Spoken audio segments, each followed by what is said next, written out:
This short documentary is looking at attitude formation and the way that society views are influenced and formed. The focus is on Indigenous Australians and considering how they may be in danger of being oppressed.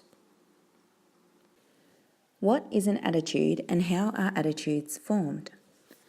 An attitude is an individual's evaluation of a person, place, concept, or thing.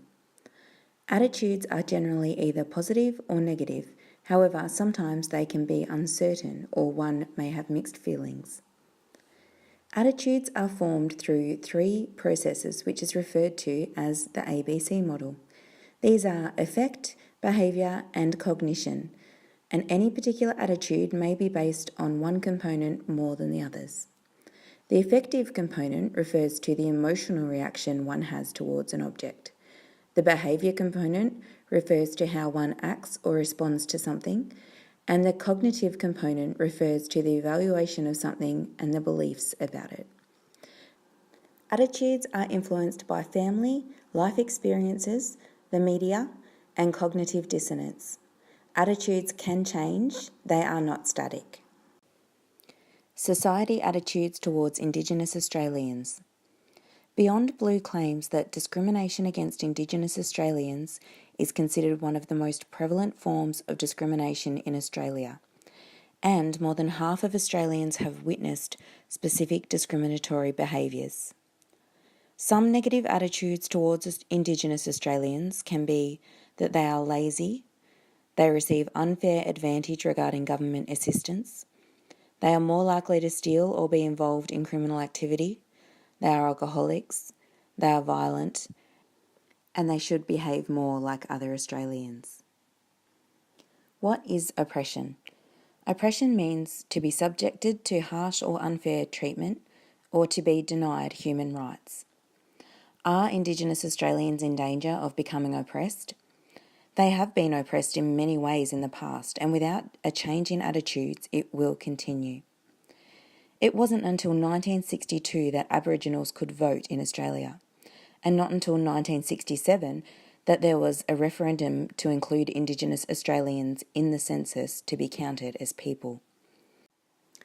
It wasn't until 2008 that Prime Minister Kevin Rudd said sorry to the Indigenous stolen generation.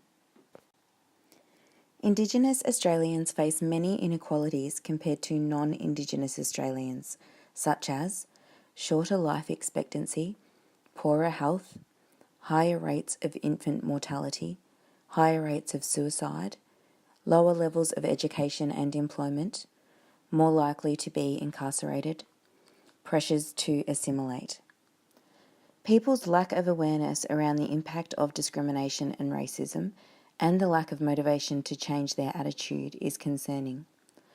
Discrimination and racism can lead to depression, anxiety, and suicide. Research suggests experiences of marginalisation, stigma, stereotyping, and racism lead to physical and mental health problems, poor educational outcomes, self-esteem problems, and an inability for individuals to reach their potential. Assimilation. In the first half of the 20th century, the government tried to create an all-white Australian population and intended on the Indigenous peoples to die out. This was when the stolen generation were taken from their families, with the intention of Aboriginals assimilating to European ways of life and rejecting their long heritage and culture. Today remain many problems with the expectations of Indigenous Australians to conform to European ways. A new report suggests Aboriginal people are facing enormous pressure to lose their traditional culture in order to be successful in Australia. Why should we expect this group of people to abandon what is important to them and forget cultures that go back many generations? The question also remains, why, like New Zealand, are we not proud of this magnificent culture and history of our country, celebrating it and embracing it? In education, we need to provide inclusion for young Indigenous Australians and understand that children from Indigenous backgrounds may have different learning styles and embrace this diversity instead of fearing difference. There are reports that Aboriginal peoples consider our criminal justice system and Australia's political system to be deeply racist because neither acknowledge Aboriginal laws or traditions. The statistics around the imbalance between Indigenous and non-Indigenous Australians across several areas, including education, employment, health, and imprisonment, is alarming. This is not society where we are all equal, and it needs to change so that everyone can live a life that is true to their culture and beliefs without pressures of conformity.